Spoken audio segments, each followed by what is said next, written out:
faster and more intense. That was his main direction. He just wanted us to speed through it. George is notorious for saying, after a take, do it again, faster, more intensity. He certainly said to me, it's terrific, Tony, can you do it again faster? But that's it, I didn't get more intensity. I don't think 3PO with more intensity would be bearable, do you?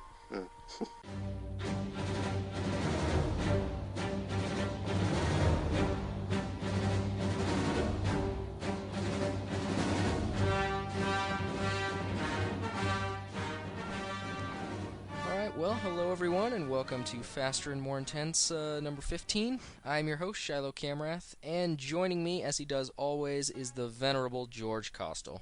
Venerable, I like it. How exciting.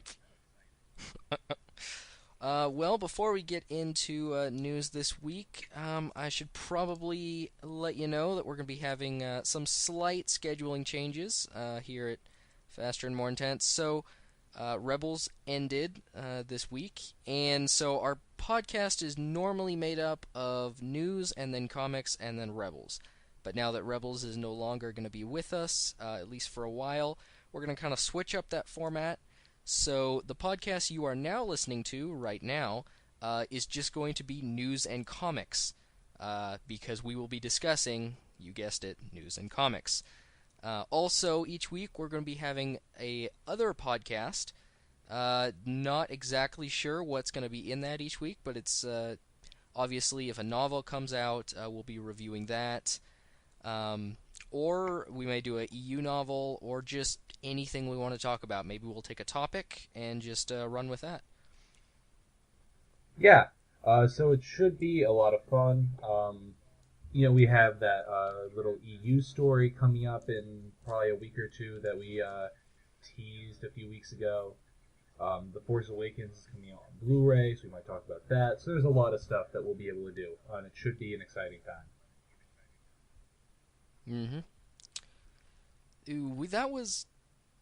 We decided against not doing the Shadows of Mindor, right? We were going to do some source book or whatever.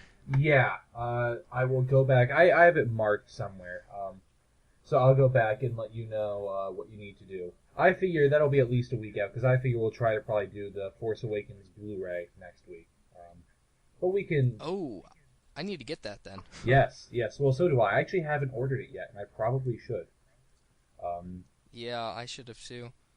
Although I don't have a Blu-ray player, so... Well, you can get the DVD. I'll just get the DVD. Yeah. Yeah, I hope they... But I thought weren't the deleted scenes only on the Blu-ray?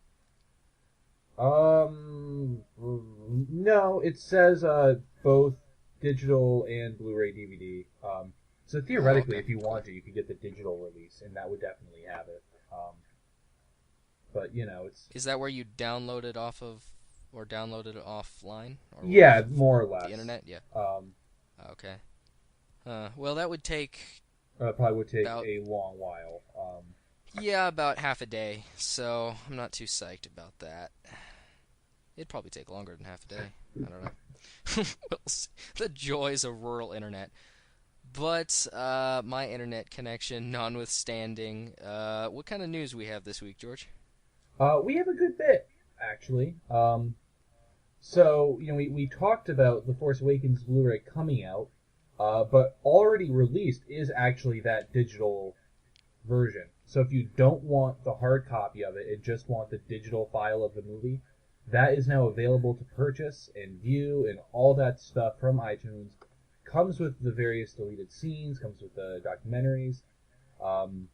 So if you have to absolutely see the movie before next Tuesday, and you don't want to try to find a theater still showing it, that would be the way to do it. And perhaps even more exciting, some people were scouring that digital release of the movie, and we have managed to confirm with 100% certainty that Constable Zuvio is in the movie. Wow. Yes. Nice. That is the best news I've heard all week, actually. That is probably the Star Wars revelation of 2016. Forget the Rebels, forget Twilight of the Apprentice. Yeah. Zuvio is in the movie and all is right in the world. Wow. So was he because you said you'd spotted it? It wasn't. You spotted it. It wasn't where I thought I had spotted him. It It was in it's actually during the First Order attack, as I'll put the picture up so you can see it now. But it's as Rey and Finn are running through Nema Outpost, during the First Order attack. He can be seen in the background.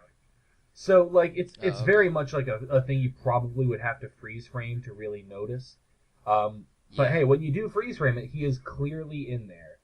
So, that's exciting. Yeah, cool. Well, I said that the first thing that I was going to do when I got the DVD was freeze frame that part that had all the flags and try to see how many I could recognize. And well, you could have just done that in the trailer. I think the 501st is in there. Boba Fett's is in there. Boba Fett's is definitely in there. I think Sabine's might be in there. It's a bunch of pod racing flags. I hate to break it to you, but what you've done has been done already. By people who did it when that trailer came out and it was in there. But you should do it for yourself and see if you saw anything that they missed. Yeah. I should see if I find anything that the entire internet has missed, because I'm sure there's something. Well, look at it this way. Look at how long it took us to definitively find that Zuvio was in it. You never know. Well, that's true. Yeah. So that's fun. Other Force Awakens related news. Harrison Ford has announced that he's actually he announced it's already begun. He's auctioning off the jacket, or at least one of the jackets that he wore during the movie, with the proceeds going to help fund epilepsy research. Well, that's good. Yeah, it's nice of him. It's a piece of movie history, really. He's gone and signed it as well, so that's really cool. Of course, it's a movie prop worn by Harrison Ford. It's a pretty major prop too. So it's going to go for $1 bajillion.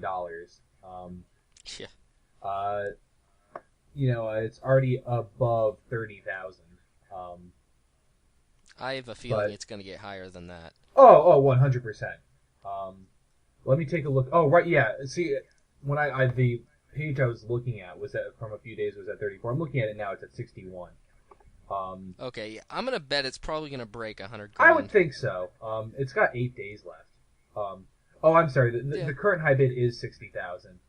The minimum bid you could place would be 61. Okay. But 8 days left with money's going to charity. Because I forget what the highest selling Star Wars prop is. I know there was a TIE Fighter model a while ago that sold for a bunch of money. Lightsabers tend to go for a bunch if it's like Luke's or something like that. But Han Solo jacket, that's going to go for oodles of dollars. Wasn't there? Matt was actually talking to me about they had found this, like, the original Boba Fett Kenner toy or whatever, the Rocket Pack one, the rare whatever, a while back. Yeah. And it was selling. It was like estimated at like, I don't know, $50,000 or whatever. Yeah, some of the action figures that never really make it to wide production sell for a bunch. Even some that, like, I know one of the ones that's considered especially rare is this guy Blix, who's from the old Droids animated series. Because they had this whole line of figures, and I think it might have just been Blix, or it might have been the whole line.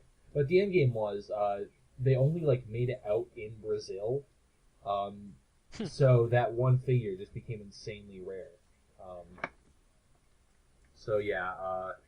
It's not, the end game is Star Wars stuff selling for preposterous sums of money is not uncommon. This will sell for a preposterous amount of money. And when the auction finally does close, we'll probably let you know what it closed at. Because we care about you. Yes. Then the one last sort of piece of news I have, it's not as much news as much as it is just, someone saying they're interested in something. But Ewan McGregor has once again said that he's very interested in doing an Obi-Wan spin-off film. Well, I'm very interested in that, too. Exactly. I would love it if he did an Obi-Wan spinoff. Yeah. I think there's a lot of... I think a lot of people would, honestly. I think most people kind of think that Ewan McGregor was one of the strongest parts of the prequel trilogy. He's always said he loved the role. It always felt like he had fun on set. And I would certainly be excited to see him again. I think the novel Kenobi kind of proved that it's definitely possible to tell an interesting, exciting Obi-Wan story on Tatooine without necessarily having huge stakes. And I think the new Marvel comics have kind of done the same. So something. Yeah, go on. Something I would actually kind of like to see. I don't think they're going to do it, and also because Ewan McGregor is older now. I don't know how much younger they can make him look, but in the Clone Wars they mentioned several times about Obi-Wan and Satine's adventures back on Mandalore, and I think that would make a fun story. I don't think they're going to do it. I agree, just because it of would its be obscurity, but that's the thing. I think that's the sort of thing that would be explained in a comic or a novel. It's not. I do think you're right. I think Ewan is now too old to do that because he would have to be playing like teenager Obi-Wan essentially. Like that's how old I he wouldn't. would have been. I don't think I'd call it quite teenager. Well, it's before the Phantom Menace, right? Well, that is true. And he's like 20. But I don't think it was much before the Phantom Menace, though. He's only 23 in the Phantom Menace, so I mean, I think he's 23 in the Phantom. That's what I had known back in the day. I don't know if they've jostled that since the canon started back up. But yeah, he's young 20s in the Phantom Menace. So he would, if he's not a teenager, he's college aged. And Ewan's 45. He looks good for 45. But that's I don't think. And the other thing is, and I've said this before because I've talked with my buddy John about this. He's a huge Obi-Wan fan, and he thought it'd be really cool to see Maul and Obi-Wan. That was before Maul was coming to Rebels, but we knew he was still out there and alive. But again, that's the sort of thing where it's got to be a story that doesn't cater too much to people who know the extended Star Wars story with like the novels, the comics, the animated series. And so, to the uninitiated, if you say, just introduce this love interest Satine, who knows how well that would go over. So I think... Yeah. Like I said, I think that's the sort of thing where it's a story that I would love to see told. I just don't think a spin-off movie is the way to do it, especially because I think they would have to cast a younger Obi-Wan. Yeah. I think... And I guess with a spin-off movie, you're gonna have to cater more to the casual fans as well. So for Rogue One, I think that in Rogue One they could throw in a lot of Easter eggs for really hardcore Star Wars fans who would understand. But yet, when you're doing your Han Solo movie, I don't think you can really be bringing in a lot of obscure material about him. Well, just for the fact that I think you can, but you can't make it the crux of the movie. And you so, can't make some line in a book be the crux of the movie. You can throw it in, but yeah, exactly. It's like say Revenge of the Sith, they reference Quinlan Voss, and that's a nice Easter egg for fans of the comics and of the books. But it's a throwaway line that if the casual fan doesn't get, it doesn't matter. Whereas, you have to have at least the story has to be something that everyone can get into. And so if you're relying too heavily on established material, I think you run the risk of that not happening. Mm-hmm. But what do I know? I mean, like I said, I'd love to see it be told. I just don't think this would be the avenue to do it. Yeah. And it will be interesting to see how these spin-off movies turn out. I mean, I don't know. I really don't know how they're going to work out, especially so for Rogue One, I think Rogue One is going to be pretty good regardless. Mm-hmm. I don't think too much is weighing on it, but a Han Solo spin-off film, I feel has the potential to be really bad. I mean, whether it's going to be really good or really bad, I just think it has the potential of just not being a good movie. Well, here's where I land. I think the only reason I'm at all excited for the Han Solo movie is the directors, Phil Lord, Chris Miller.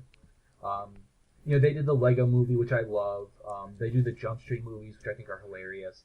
I mean, so they're good filmmakers. So I don't think they'll make a bad movie, but I think it's very possible for them to make a movie I won't like, if you see what I mean. Yeah, and maybe they are good filmmakers, and maybe they will make a good movie. I'm just saying the potential for it to be bad, I think, is a lot higher than a movie like Rogue One, where you're not really relying on anything else other than the story and cool special effects. Like what I'm saying is, I don't think there's a huge potential for it to be bad. I think there's a potential for it to, just not be enjoyable for me as a fan, if you kind of follow. Like, I think it'll be a technically sound movie. I think they're smart enough to cast someone, the right actor as Han. But just, there's room for it to, take him in directions that I don't enjoy, even if the movie itself isn't, bad, if you follow what I'm saying. Mm-hmm. Yeah. Or even give us information that we don't necessarily even need, or want. I mean, I think they'll be smart enough. I think they know what they're doing.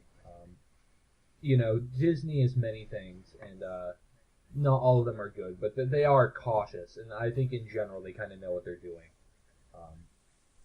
Did you know that at one point Lucas considered putting a young Han Solo in Revenge of the Sith on Kashyyyk as like an orphan? Are you saying that he did? No, he didn't, but he thought about it. Oh. So, I mean, I'm not sure. From what I gather, I think this idea might come back to Lucas, of a Han Solo spin-off movie. So for better or worse, it's at least something that's been around, like the idea of it's been floating around for a while, like exploring Han's backstory in a, slightly more major way than some of the novels have. So we'll see. I think it'll be interesting either way. Yeah. Yep, it's gonna be fun, and it's only 7 or 8 months away. 8 months, 7.5, I think. For Rogue One, yeah. Yep. Yep. All right. Well, I guess you want to move on to the comic for this week. I think that's wise. So this week's comic was Darth Vader, issue 18, The Shutorun War, Part 3. Yep. And, I think we've been kind of singing the praises of Shutorun War so far.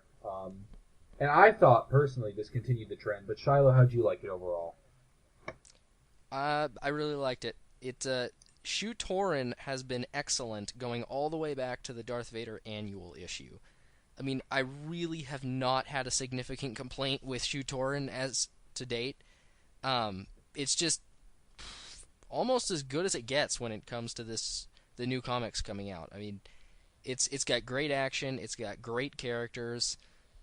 The twins, I'm actually starting to kind of warm up to them. Your timing, I don't enjoyed think them in this issue, actually. I was going to say, I don't think your timing could be any worse. Because I'm not sure the twins are particularly long for this world at this point.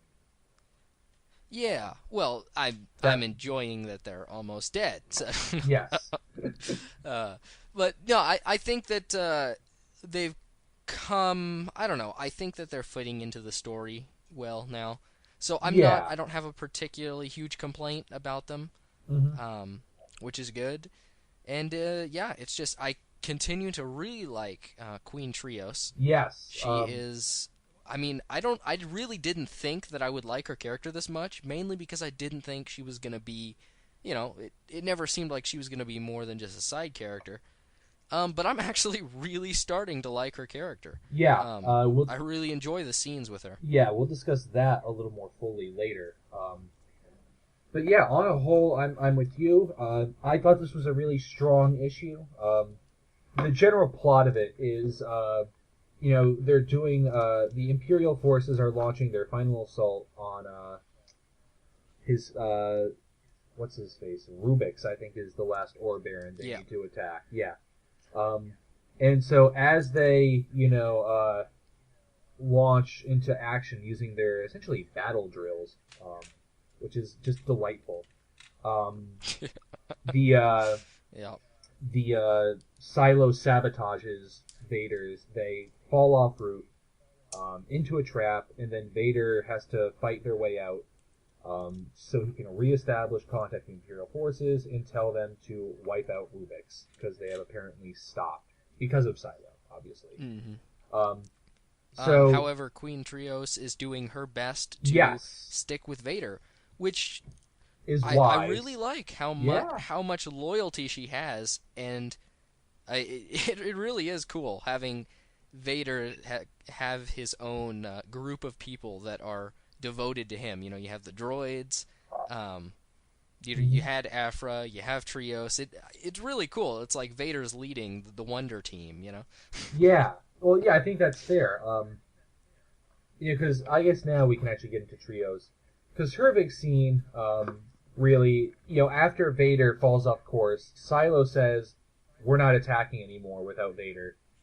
She's like, "Well, we'll attack by ourselves then." And her prime minister, is essentially like, "Nope, not going to let you do that." And she's just like, "Yes, you are. You can change your mind, as you can see." And he declines. And, he calls her, she's like, "You're not going to shoot me." She's like, "Of course not. I have people to shoot for me." And that's how he dies, and they go to war. And it is a delightful scene.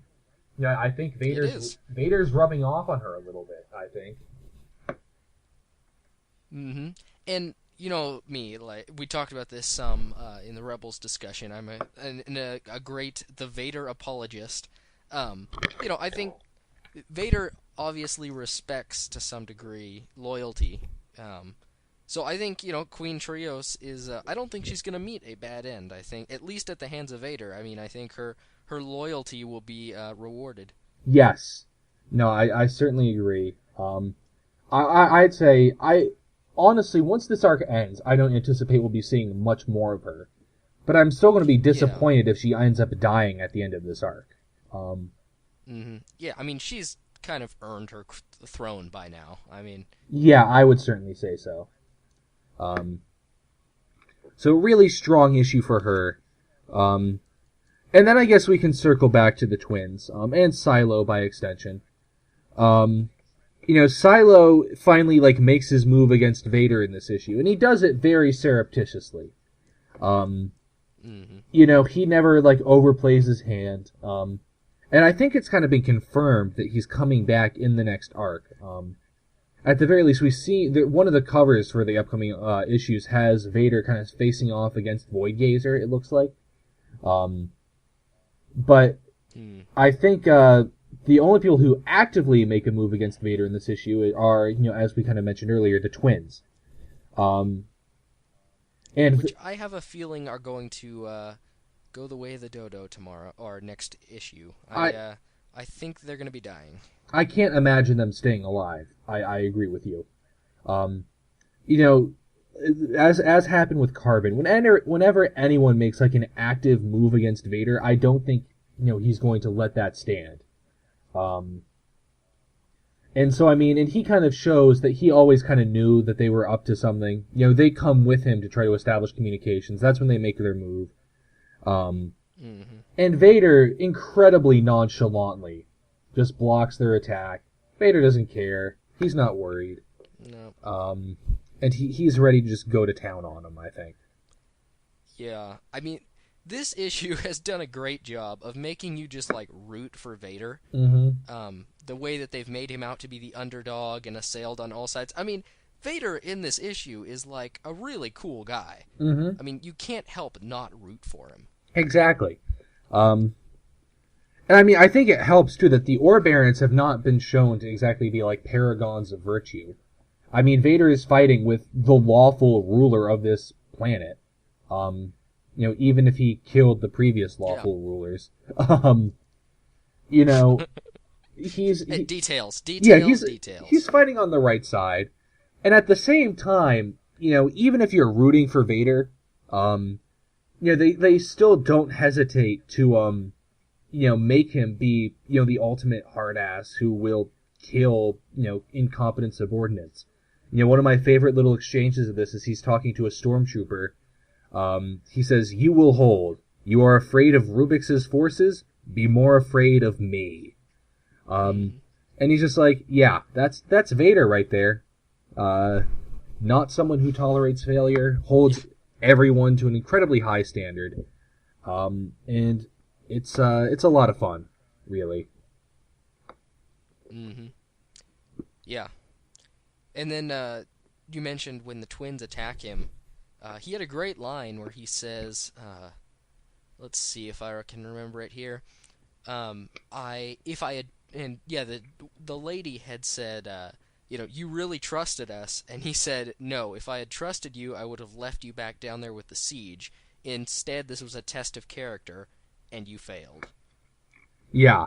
And that last, I mean, that's how the issue ends. And that last splash page of Vader is just delightful. Kind of calls back Mustafar with the lava. It's him ready to throw down. It's really cool. Once again, we've kind of moved on from talking about it all that much, but the art in this series is always just really good. I don't think they've had the same artist from the start. I could be wrong on that. But it's always solid, and I think this issue is no exception. Yeah. I mean, this series, and especially the Shutoran Wars, has just been the cool factor of it has been through the roof. I mean, Vader has all these great lines. We've got these awesome battles. We've got the Nautilus swimming through lava, and they're attacking each other in giant mining tanks or whatnot. I mean, just the coolness of it is just through the roofs. It's incredibly fun issues. Yeah, I mean, we've talked about loving the design of Shutoran. I'm not sure if there's too much more here, but it's still a lot of fun. I do enjoy that, like, they refer to the Queen's palatial drill, and that's just such a delightful concept that once again reinforcing how central mining is to the culture of Shutoran. I think that's fascinating. Yeah, I mean, it seems like everything on this planet has to do with mining. I mean, we really haven't seen any of the common people yet, other than soldiers and aristocrats. But it's like, I mean, do they just live on the mining drills, and that's like all the normal people do is just mine? I mean, it's a fascinating world that they've developed here. Mm-hmm. Yes, very much so. And again, it seems almost a shame to leave it behind, but such is the way of things, I suppose. Next issue is the conclusion of the Shutoran War. And so in a way, it's only a 4-issue arc. If you count the annual, it's up to 5 issues. It's still on the short side, but Vader Down kind of threw the numbering for a little bit of a loop. So, what can you do? Other things I enjoyed during the issue, obviously the droids show up, and it's 000 has quite the interesting scene, where he provides this little plan to get the droids, essentially draining human blood to power, like, his engine, so he can be more connected to the Force. Which is kind of ridiculous, honestly. It's major ridiculous. I'm glad you explained that to me, because when I read it the first time, I up until now I had no idea what he was talking about. I mean, he talked about draining blood to get some engine, and some droids have no connection to the Force, but I didn't get it at all. Yeah, it's honestly, I mean, he's shown a consistent thought that droids are superior to organics. And now this is kind of him, and he says that he is very serious about this. He's wondering why droids aren't in charge of the galaxy. They're less organic, they're less fragile, they're quicker, mass-produced with ease. And he says the problem is the Force doesn't care about droids. Yeah. And so, he says it's not, the Force affects the living. He's like, life is abstract nonsense. It's not that we're not alive, it's that we don't have blood. Which is then a really weird way to take it. And then he kind of closes off by saying a droid more man than machine. And that's when Vader's just like, you best stop now, droid. So, obviously, like I said, future solicitations have shown that the droids are still going to be with Vader. It looks like they'll be hunting down Afra, actually, which is delightful. And I'm assuming that 000 is not going to go through with that plan. But at the same time... Oh, go on. Well, and I was just gonna say, did Vader just basically shut down that? Okay, so 000 is talking about that, but he really could possibly have no idea what he's talking about. You know what I mean? Yeah, I mean, Like when Vader says "shut up," it could mean you really have no idea what you're talking about. That's not how the Force works. You don't get it. I mean, I think it's just as likely that it's both. I mean, Vader, has kind of spoken to, the twins as abominations. He probably would view this similarly. Mm-hmm. And I think, him talking about a droid more man than machine definitely touches a nerve with Vader. Yeah. Especially, going back to that Obi-Wan line, more machine now than man. Because, Darth Vader, he does not see himself as a machine. He sees himself as fully human. Yeah. So, kind of further, obfuscating that line, definitely something Vader isn't interested in happening. So I can see why he shut it down. But at the same time, it's kind of a quick scene, but it's definitely, I don't think, it's going to be the last we see of this plan. So I am curious to see where they go with it in the future. But yeah, kind of interesting to see it introduced here. Then, once again, we see Vader's battle droid, commando droid, maybe a little more like Army, returns for the first time in a while. I thought that was a lot of fun. It's funny that he has a droid army. I mean, it's pretty ironic, but hey. I thought it was interesting to see them now, actively serving the Empire like this. Kind of playing his hand in a way that we might not expect.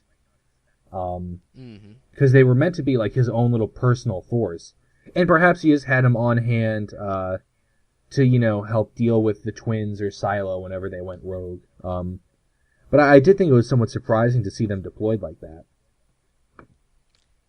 Yeah, and especially the stormtroopers just fighting alongside the droids was an interesting art piece there. Yeah, been a long while since we've seen anything like that.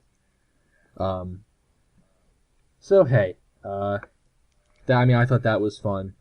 I'm not sure if there's too many other things I wanted to touch on in the issue. I definitely want to mention, I briefly got my hopes way up, because we see early on in the issue an Imperial officer wearing the sort of combat gear that General Veers does. Yeah, I saw that too. I actually thought of that when I saw that. And so I was obviously incredibly excited, but I also, he's not named. And so, I run Veers Watch. So I tweet, Veers, possibly, maybe, I don't know. I got my hopes way up. And then I even noticed, it was delightful. On the next page, the Prime Minister who Trios has killed notes that Vader veered off course. So, what were they trying to tell us? Apparently not much, because I actually reached out to the author of the issue, Kieran Gillen, on Twitter, and he said it was not meant to be any specific officer. Wow. Dashing my hopes and dreams. You keep this up, George. You keep this up, and one of the Star Wars authors, next time they write a book, they're going to get permission from Pablo Hidalgo to put Veers in the book. We can only hope. If they ever do a sequel to Twilight Company, that's where I want to, hope for it. We'll see. I have a good feeling about the Rogue One novel coming up, Catalyst. The time frame is right. Veers is active. That could be it. And if it's going to be a war story, why not have the Imperial's best general as your big villain? I don't know. Not only that, but the Ahsoka novel coming out. We probably should have mentioned that, shouldn't we? We should have mentioned that in news, and we messed up. But we can mention it now. Yes. I believe that's going to be relatively the time frame-ish that would work. I think could show up there. I think, here's the thing. I think Ahsoka's going to be occupying a really long time frame. And I think it's... Yeah. My thought was it's going to skew maybe a little earlier, more towards, immediate post-Order 66. And then, Ahsoka never really comes into direct conflict with the Empire, until really the start of Rebels, I'd say. She's, operating as, what was her code name? Fulcrum. Yeah. And so, I mean, don't get me wrong, I'm mad excited for that book. I think it'll be great. But I do not anticipate a Veer's appearance there. But we'll see. Who knows? Maybe he'll show up in Life Dead or something. We have the other Aftermath spin-offs coming up. He's alive there too, unless something happened that I'm not aware of. Yeah. Don't mention Aftermath, please. Like I said, I have higher expectations for the follow-up books. Yeah. I think it wasn't that bad. There really isn't anything in the Star Wars canon so far, other than maybe the Chewbacca series, that I can really make fun of. So, Aftermath isn't that bad. I just like to make fun of it as if it's that bad. Yeah, I mean, I don't think Aftermath is. I think Chewbacca's fine. I don't think it's anything to write home about. I don't think it's as bad as Aftermath. I mean, Aftermath, it's all just a question of how you feel about the writing style, which I personally did not particularly enjoy. And then I also think it was a case of mismanaged expectations. If it wasn't being touted as like the big novel leading up to The Force Awakens, I don't think people would have cared that much about it. Yeah, well, there was also the horrific character development in the book, but we've already had this discussion, so... Yes. So, hey, it's in the past. Here's hoping for bigger and better things coming up soon. Here's hoping for Life Debt. Yeah. But otherwise, I'm not sure I have too much else to talk about in this issue. Obviously, we have pieces falling. That's probably it. Yeah, we have pieces falling in place for a Vader twin showdown. We'll have the droids possibly leading the defense of Vader's ship. We'll have Trios leading the attack on Rubix's Citadel. Yep. There's a lot to look forward to in the next issue, I think. Which, according to my comic, comes out on the 13th. Oh wow! Well, that's awesome. Yeah, Yeah, go on. Yeah, well, now that you mention all that stuff, it's going to be interesting to see how they wrap everything up in a neat little bow in one issue. This next issue may feel a little rushed if they have that much to do. Well, I mean, I think some of that stuff, like, you don't need much with the droids. So really, you just need to focus on Vader fighting the twins, which, that could be like a 4 or 5 page duel, to resolve that relatively quickly. And then the attack on the Citadel shouldn't take too long. I think it's manageable. I think you had maybe more moving parts in Vader Down, honestly. But I have high expectations for this next issue. Should be fun. And then after that will be, I think the arc is called The End of Games. It'll be Vader and Palpatine together again. Inspector Thanoth returning. Ooh. There's a lot to look forward to in the next few issues of Vader. All right, well, that's probably going to do it for us today. I think so. So, as always, if you would like to send us an email, you can do that at fasterandmoreintense@gmail.com. You can find us on Twitter at FMI Podcasting. We're on Facebook at Faster and More Intense Podcasting. You can find our videocasts on YouTube at Faster and More Intense Podcasting, and we are now on iTunes, so you can find our podcast there. Search for Faster and More Intense Podcasting on iTunes. Star Wars is the exclusive trademark of Lucasfilm Limited. All Star Wars names and sounds are the exclusive copyright of Lucasfilm or parent company. All content generated on this site is the exclusive intellectual property of Faster and More Intense.